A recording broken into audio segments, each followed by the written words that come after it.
Para mí, esta historia comienza hace mucho, pero mucho tiempo, cuando buscando información de aves por internet me topé con una foto de un colibrí morado con la cabeza blanca. Y me quedé con cara de ¿pero qué es esto? ¿Cómo es posible que una cosa así pueda existir en el mundo? ¡Está increíble! Lo quiero ver. Poco a poco aprendí que este colibrí, el copete de nieve, vivía en Centroamérica, en las elevaciones medias, ni tan bajo a nivel del mar ni tan alto como el páramo. Y cuando pude conocerlo por primera vez de verdad en físico, en vivo, me di cuenta también que es un colibrí bastante difícil de grabar, porque se mueve mucho, es errático, es impredecible, pero sigue siendo completa y totalmente hermoso.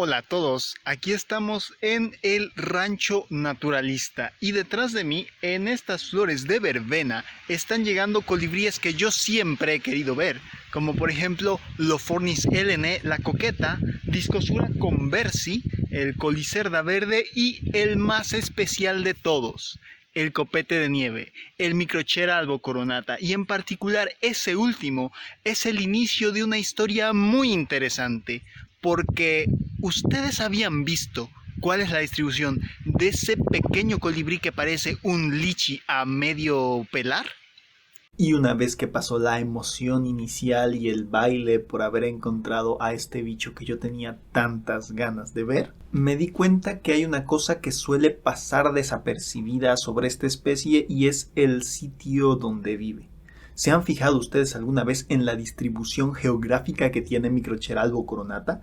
¿Se han dado cuenta de que parece recorrer casi toda Centroamérica de sur a norte? Y es que si observamos con cuidado la distribución que tienen muchas especies de aves que viven en Centroamérica, nos vamos a dar cuenta de que parecen ocurrir en general dos cosas. Por un lado, tenemos aves que son exclusivas de Centroamérica, como nuestro buen copete de nieve, y que casi siempre están restringidas a zonas con cierto relieve, ya sea a zonas montañosas o a zonas de un poco menor altitud, pero siempre zonas digamos, escarpadas en algún caso. Por ejemplo, el mosquerito pechileonado o Aphanotricus capitalis, un pequeño y carismático mosquero que tiene la luz cálida del amanecer en el pecho y que convive con nuestro copete de nieve en algunas regiones de la vertiente del Caribe entre Costa Rica y Panamá, en bosques tropicales llenos de plantas epífitas y bambúes, con una distribución misteriosa que todavía no acertamos a comprender bien, pero que parece estar relacionada con bosques tropicales de cierta altura. Una cosa increíble el buen Aphanotricus. También está Tangaradowi, un pequeño pájaro que pareciera que tiene el cielo nocturno estrellado pintado en el cuerpo, que es exclusiva de esos bosques llenos de neblina y plantas epífitas que están arriba de los 800 metros sobre el nivel del mar entre Costa Rica y Panamá, en la cordillera de Talamanca para Costa Rica y en la cordillera central para Panamá, que básicamente es el mismo sistema montañoso, solo que tiene distintos nombres en los distintos países. Y la Tangaradowi es hermosa donde sea que la encuentres. Por otro lado, hay aves como el trepatroncos moteado o Schizorhynchus erythropigius que se extienden por los bosques de montaña al sur de Centroamérica y al norte, llegando incluso hasta el centro de México.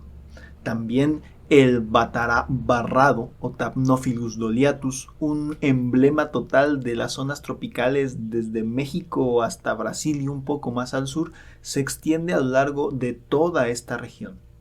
Y otras cosas como el colibrí de cola canela o Amasiliatzakatl igualmente se extienden de sur a norte pasando por Centroamérica. Y estas tres especies parecieran tener en común que pasan por este estrecho pedacito de tierra que es el Istmo de Panamá para dispersarse al norte y al sur. Entonces, con estos dos aparentes patrones de distribución, algunas aves extendiéndose tanto al norte como al sur del Istmo de Panamá y otras aves viviendo exclusivamente en este fragmento de continente que es el más estrecho de toda América, pareciera que hay ahí tal vez una historia interesante detrás, y seguramente la hay. Pero para conocerla tenemos que remontarnos atrás, bastante atrás en la historia de la vida en la Tierra.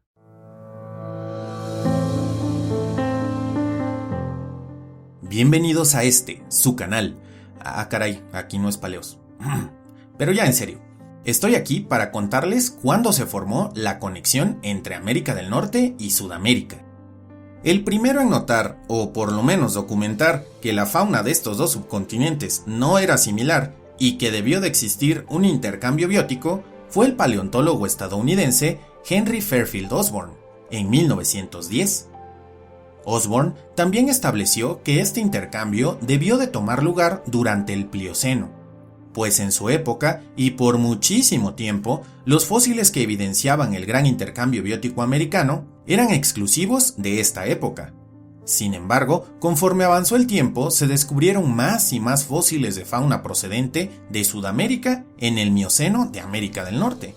De forma tradicional, se había establecido que el Istmo de Panamá, que es la franja de tierra que conecta a las Américas, se había formado hace 3.5 millones de años, precisamente durante el Plioceno.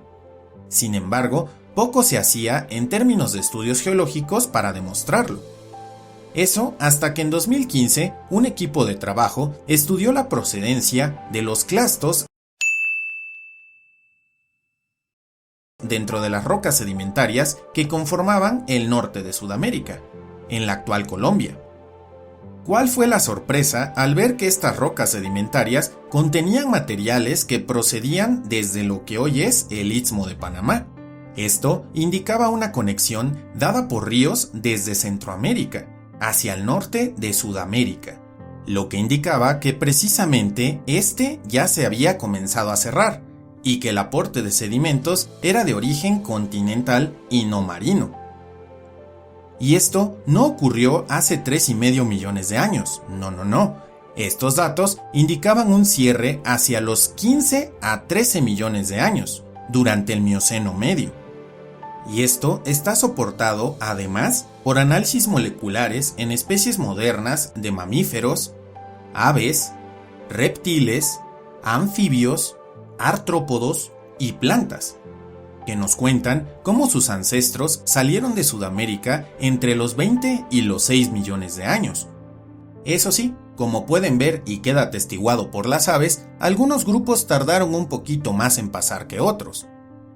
Pero además, existe ya suficiente evidencia de fósiles de fauna sudamericana en América del Norte durante el Mioceno, pero de eso les cuento a más profundidad en nuestro canal.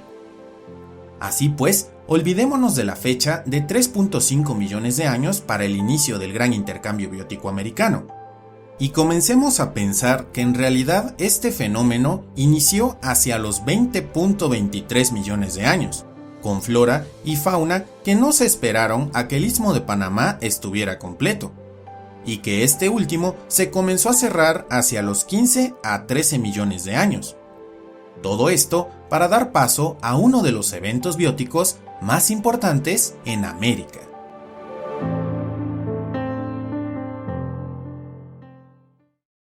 Y bueno, ya que Paleos, Historia de la Vida en la Tierra, nos contó brevemente un poco sobre el origen y surgimiento de Centroamérica, podemos seguir con nuestra historia de aves. Sin embargo, antes de seguir, pues quiero recomendarles que vayan a visitar el canal de Paleos, que les dejo un enlace en la descripción y también una tarjetita por aquí arriba, porque aparte de ser un canal increíble de paleontología y de divulgación científica y uno de los referentes en YouTube en español, al menos yo lo considero así, hicimos una colaboración. Hablando también de este tema del surgimiento de Centroamérica y las faunas que cruzaron de arriba para abajo, de abajo para arriba, en donde yo les explico más o menos qué especies de aves o qué linajes de aves, qué familias de aves cruzaron de sur a norte o de norte a sur, cómo, cuándo, dónde y algunas otras curiosidades por ahí.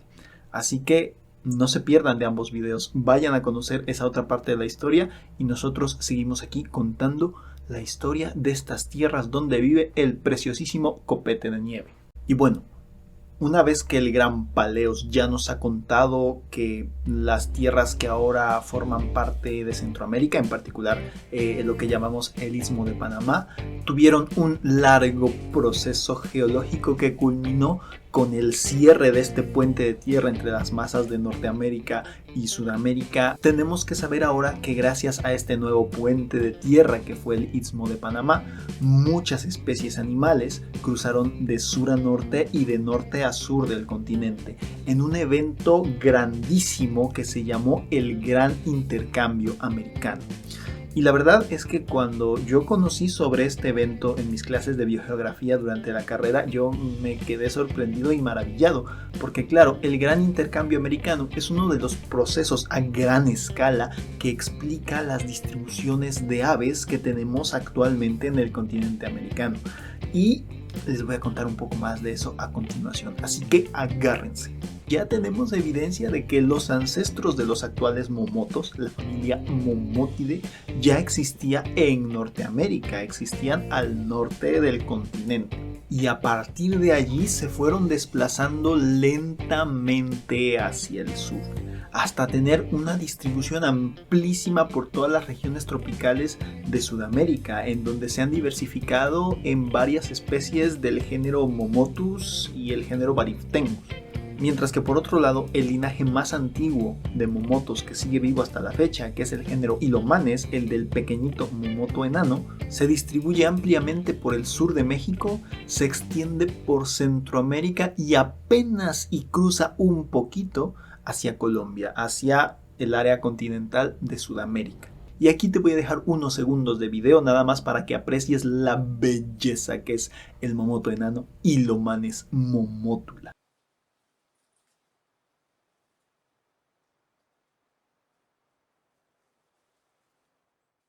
Sin embargo, como parte de este intercambio de faunas entre norte y sur y norte, hubo algunas aves que no se esperaron a que el Istmo de Panamá terminara de formarse, y uno de los grupos más interesantes que cruzó a Norteamérica incluso antes de que el Istmo de Panamá estuviera completamente formado son los colibríes. Y es que aunque tú veas a los colibríes así pequeñitos, chiquitos, frágiles y con ganas de entrarle a los trancazos contra aves que son 10 veces más grandes que ellos, los colibríes tienen una capacidad de dispersión bastante importante.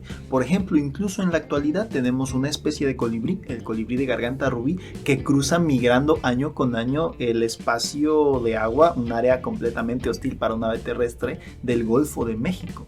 Todos los años cruza esos kilómetros de agua, así que perfectamente podríamos imaginar que con el paso de los miles de años, los colibríes fueron colonizando las islas de las Antillas, por un lado, y por otro lado cruzaron también hacia el norte del continente vía Centroamérica y México, y acá al norte del continente los colibríes no solo colonizaron, sino que se diversificaron.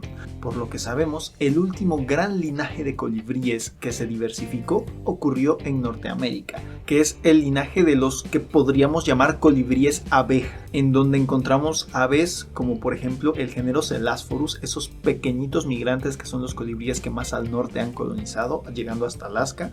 También los colibríes del género Archilochus, que están ampliamente extendidos por Norteamérica, y otros como el género Calipte y demás. Así que, bueno, los colibríes tuvieron una completa y total invasión al norte del continente y se volvieron muy exitosos. Prácticamente no hay ecosistema en el continente americano donde tú no encuentres una especie de colibrí, cuando menos. Y esto es muy interesante porque, al contrario de otras grandes familias de aves originarias de Sudamérica que cruzaron hacia el norte, los colibríes pudieron aprovechar incluso las islas de las Antillas, donde también se diversificaron y donde también ahora tienen especies endémicas y restringidas a cada una de las islas. Porque por otro lado, especies que dependen de continuos de vegetación para desplazarse y para moverse, como los momotos que ya les mencioné, o también las aves de la familia Thamnophilidae, los hormigueros, o los trepatroncos, todas estas aves que requieren de un continuo de vegetación para poder desplazarse y dispersarse, no cruzaron hacia las Antillas, no colonizaron estas islas, sino que se movieron hacia el norte vía el Istmo de Panamá una vez que estuvo completamente formado, una vez que ya no había ninguna barrera de agua que les impedía pasar. Aquí hablamos de especies que cruzaron completamente de un lado a otro del continente. Por ejemplo, el trepatroncos moteado, del cual podemos ver esta distribución amplísima de sur a norte del continente, siempre yéndose por las tierras altas, por los bosques templados que son de su preferencia.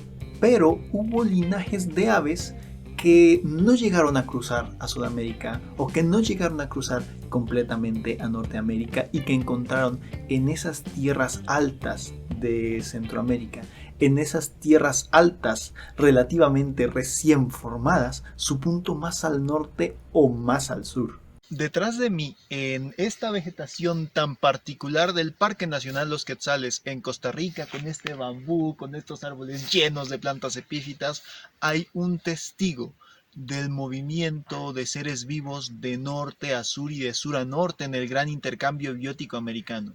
Aquí tenemos la única especie de la familia Rhinocryptide, que se llama Cytalophus argentifrons, que cruza hasta Centroamérica, y este es el punto límite donde llega esta familia típica de Sudamérica. Y del mismo modo, aquí es el punto límite donde una familia de Norteamérica, que son los capulineros, la familia Tylogonatidae, también alcanza su punto más al sur. Aquí tenemos una combinación de dos mundos diferentes. Así, Tylogonatidae, una familia de frugívoros estrictos que podemos encontrar en los áridos desiertos de Norteamérica y en los bosques de coníferas, y Rhinocryptide, una familia de pequeñas y tímidas avecitas que más que aves a veces parecen ratones, que vive en la cuenca de la Amazonía y en los Andes, terminaron coexistiendo juntos en una pequeña región de Centroamérica.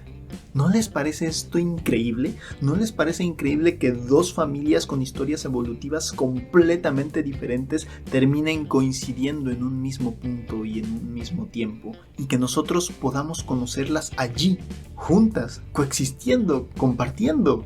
Y bueno, cuando uno se pone a pensar en este gran evento de intercambio, en este gran intercambio americano, a veces tendemos a imaginarlo como algo que ocurrió rápido, como algo que ocurrió en unos pocos meses o en unos pocos años, cuando en realidad no fue así. No fue que un día los momotos se despertaron y dijeron: ah, mira, ya completaron la carretera, ya podemos cruzar al otro lado, vámonos. No hicieron eso, sino que fue un proceso que tomó generaciones, que tomó miles de años para completarse y que de hecho ni siquiera ha terminado por completo. Tenemos los casos de algunas especies de aves como Vanellus chilensis, el tero, que ha cruzado de Sudamérica hacia Norteamérica, pasando por la conexión de Centroamérica, hace relativamente poco, y que apenas ahora lo comenzamos a ver cada vez más al norte, y hace unos pocos años llegó a México, donde antes no se le reportaba. Y es que cuando estamos hablando de este proceso de intercambio, no estamos hablando, por ejemplo, de las invasiones que suelen hacer algunas especies de aves anualmente y que llegan muy al sur o a veces muy al norte, sino que estamos hablando de un proceso de cambio de distribución. Es decir, las áreas de distribución, el espacio geográfico en el cual una especie o una familia, como el caso de los momotos del que ya hablamos, existían, se modificaron, cambiaron completamente. No solamente se movieron unos cuantos individuos y regresaron, y se movieron y regresaron, sino que completamente ese espacio geográfico cambió. Y cuando hablamos de un proceso largo que modifica la distribución completa de una especie, no podemos hablar simplemente de la especie de ave como si fuera algo que está allí pintado sobre un fondo blanco sin nada más, sino que tenemos que entender que estas modificaciones de la distribución prácticamente siempre van asociadas con la modificación de las áreas en las cuales existe algún tipo de ecosistema. Efectivamente, banda, eso es un encino.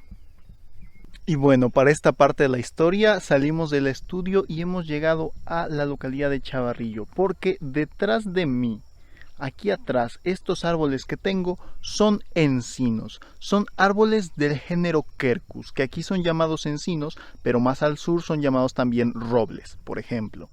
Y los encinos son árboles bien interesantes. Son árboles de origen norteño, se originaron en el hemisferio norte. Antes de que se formara el Istmo de Panamá, estaban restringidos, por supuesto, a la parte norte del continente americano. Son también árboles que en la mayoría de sus especies están adaptados a vivir en zonas templadas. Además, producen bellotas, y yo quería de hecho mostrarles la producción de bellotas que tienen los encinos, pero me parece que llegué un poquito tarde y ya no hay muchas, quedan unas poquitas tiradas en el suelo. Otra cosa que tienen los encinos es que están presentes en distintos tipos de vegetación. Pueden estar presentes como aquí, agregados, de repente unos cuantos en medio de otros tipos de vegetación, o pueden conformar extensos bosques de encino, o bosques de encino con coníferas, o bosques de encino con otras cosas. Y entonces, los encinos soportan también una gran diversidad y una gran asociación de especies. Pero lo que nos importa aquí es que los encinos, el género Quercus, antes de la formación completa del Istmo de Panamá, estaba restringido en el continente americano al norte, a lo que ahora es Norteamérica. Sin embargo, en el registro fósil de Colombia, al sur del continente, los encinos comienzan a aparecer más o menos allí de hace 470.000 años. Y lo sabemos gracias a que el polen de Quercus, aquel polen de encino, comienza a aparecer en el registro fósil de Sudamérica, específicamente, como les dije antes, de Colombia. Esto que les cuento parece soportar la idea de que los encinos comenzaron a cruzar hacia el sur, muy probablemente en función de los cambios en el clima, en los momentos en los cuales el clima era mucho más frío y seco, como les gusta a los encinos, comenzaron a extenderse hacia el sur del continente, aunque ahora están relegados solamente a las regiones más altas y más frías, donde está precisamente el tipo de clima que les gusta a los encinos. Así, a lo largo de miles de años, podemos imaginarnos la larguísima marcha del género Quercus hacia el sur. En algunos lugares solamente hay una especie de encino, como pasa en Sudamérica. Sin embargo, aquí en México tenemos la mayor cantidad de especies de encinos del mundo. Y lo más importante y lo que atañe a este video es que junto con el movimiento de los encinos hacia el sur, también se movió con ellos un ave muy especial, un ave que depende de ellos para vivir prácticamente. Este de aquí es el carpintero bellotero o Melanerpes formicivorus, y es un ave muy especial. Este carpintero está fuertemente asociado con los bosques de encinos, y allí donde hay bellotas, allí también encontrarás con casi total certeza a estos arlequines picamaderos. Y podemos inferir que con la lenta expansión del género Quercus hacia el sur, a la par de ellos se fueron moviendo los carpinteros. Mientras el clima de la tierra enfriaba, los bosques de encinos se extendían. Cuando el clima volvía a ser más cálido, los bosques de encinos se contraían hacia las zonas montañosas, y el patrón que ahora vemos es producto de este estira y afloja de miles de años en el que los encinos en México, Centro y Sudamérica quedaron aislados en las tierras altas principalmente, y los carpinteros belloteros se quedaron con ellos también, pero habiendo ya cruzado hasta Sudamérica desde el norte, siguiendo a los encinos. Y aunque esta expansión hacia el sur ocurrió mucho después del momento cumbre del gran intercambio americano, podemos imaginarnos que algo similar ocurrió con los distintos linajes de aves y los ecosistemas a los que estaban asociados cuando cruzaron de norte a sur y de sur a norte. Y ahora que conocemos todas estas historias pequeñas, y ahora que entendemos un poco más que estos cambios graduales de la distribución de las aves se dieron a lo largo de miles de años, podemos imaginarnos un poco mejor cómo fue todo este proceso. Con el paso de los milenios y el lento caminar de la tierra bajo nuestros pies, lo que fue mar se hizo isla. Y esas islas, esos pedazos de tierra separados, se cubrieron de plantas y animales. Hubo fuego y ceniza volcánica tal vez, y con el paso del tiempo, con el lento girar de la rueda del tiempo, miles de amaneceres y atardeceres se pusieron sobre un mar que cada vez era más estrecho. Hasta que un día entre todos los días que no podemos precisar, aquel puente estuvo completo. Pero esto no era solamente un puente, no era solamente un pedazo de tierra sin más. Porque en este puente, en este pedazo de tierra que después los seres humanos llamamos Centroamérica, había ecosistemas, había esas complejas marañas de interacciones entre seres vivos que coexisten y comparten un espacio entre sí.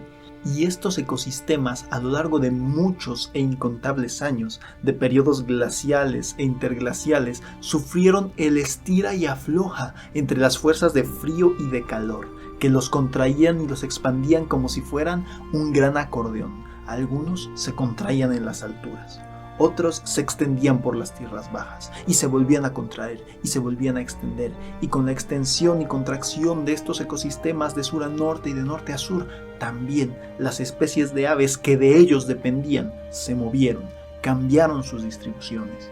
Y de este modo los procesos geológicos y ecológicos que fueron ocurriendo afectaron a los seres que vivían en esta región, y afectaron también a los seres que vivían al norte y al sur de Centroamérica, y terminaron conformando el mosaico de distribuciones, de ecosistemas y de especies que aún hoy podemos ver en todo el continente americano. Todo este mosaico de biodiversidad que conocemos ahora es un patrón que podemos ver todavía en la actualidad y que nos permite inferir la historia de lo que pasó tiempo atrás. Pero hay algo más. Hay un tercer ingrediente en esta receta, porque en las aves no solamente estamos hablando de linajes que fueron y vinieron a través de Centroamérica, sino que también hay linajes, hay especies, hay géneros e incluso una familia que es endémica de la región, que allí en la parte más estrecha del continente americano encontraron su hogar, encontraron el sitio en el cual pudieron desarrollarse y terminarse convirtiendo en algo completamente distinto a cualquier cosa que esté al sur o al norte. Así, en las alturas de Panamá y Costa Rica hay un ave endémica. ¿Qué digo un ave? ¿Qué digo una especie? Un género endémico. ¿Qué digo un género? Una familia endémica de una sola especie. La familia Celedonidae. Y su único representante vivo, la Celedonia coronata, su majestad la Celedonia coronata, la familia endémica de Centroamérica por excelencia. Allí, en las altas cumbres de las serranías, allí vive la Celedonia, entre sus bosques de bambú llenos de niebla. Y me emociona hablar mucho de esta especie porque tiene una historia evolutiva aparentemente única. Siendo un pariente lejano de la familia Parulidae, de los chipes y reinitas, aún quedan muchas cosas en el misterio acerca de su origen, pero sin duda es un ave carismática y única, sobre todo única de Centroamérica. También en las alturas del frío páramo de Centroamérica tenemos un género endémico, el soterrey del bambú o Triorchilus browni, único representante del género Triorchilus y adaptado a estas alturas. Y finalmente, pero no menos importante, en las alturas medias de las cordilleras de Centroamérica se desarrolló también un género de colibríes único, no compartido al sur con la gran fauna de colibríes que hay en Sudamérica, ni compartido tampoco al norte con la fauna de colibríes que hay en Norteamérica. Un género único de Centroamérica, el género Microchera, con 3 especies: Microchera kionura, Microchera cupreiceps y mi favorito de todos, Microchera albocoronata. Imagina cómo el linaje que dio origen a estos seres diminutos que revolotean en las flores de verbena en distintos lugares de Centroamérica se desarrolló sobre los cimientos que la geología y la ecología pusieron allí hace muchísimo tiempo. Pues varios millones de años después de que el Istmo de Panamá estuviera formado por completo, en esta región emergieron historias locales como esta, como la de los Microchera, que a través de las complejidades y vericuetos de las presiones de selección natural y de los caminos de la evolución, terminaron por dar forma a una de las especies más distintivas y únicas de Centroamérica, el hermosísimo copete de nieve, el hermosísimo Microchera albocoronata. Y bueno, como las historias que a mí me gusta contar, que son un ciclo como el ciclo de las estaciones, terminamos donde empezamos, con el preciosísimo copete de nieve. Ha sido un viaje un poco largo, lleno de historias del pasado y del presente, lleno de ecosistemas, vegetaciones y especies que cruzan o no cruzan el mar. Espero que les haya gustado mucho conocer un poco acerca de las historias del gran intercambio americano, no solo desde el punto de vista paleontológico de algo que ya pasó, sino también desde el punto de vista ecológico de algo que todavía podemos ver en el presente, de los patrones que todavía podemos ver que han sido consecuencias de un proceso que ocurrió hace muchísimo tiempo. Como dicen por allí, los ecos del pasado aún resuenan en el presente, y cuando salgamos a ver las aves que tenemos a nuestro alrededor y notemos cómo se distribuyen a lo largo del continente, recordemos esto, recordemos que estas historias tienen mucho tiempo de estar jugando y rodando y que al día de hoy siguen haciéndolo, aunque nosotros no lo veamos a simple vista. Y bueno, también como preludio a todo este video, en la página de Facebook de Crónicas del Chiviscoyo publiqué un pequeño acertijo comparando la distribución del género Quercus de los encinos con el Melanerpes formicivorus, el carpintero bellotero. Y pregunté a qué especie de ave podría pertenecer esta distribución tan particular y tan relacionada con algún tipo de árbol. Y aquí en este momento les estoy dejando los nombres de aquellas primeras 5 personas que acertaron correctamente la respuesta a esta pregunta.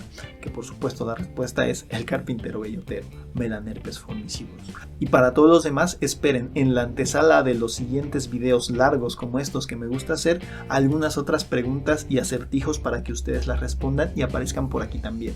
Finalmente no queda más que agradecer a todo el apoyo de la comunidad de Crónicas del Chiviscoyo, que ha ido creciendo lentamente.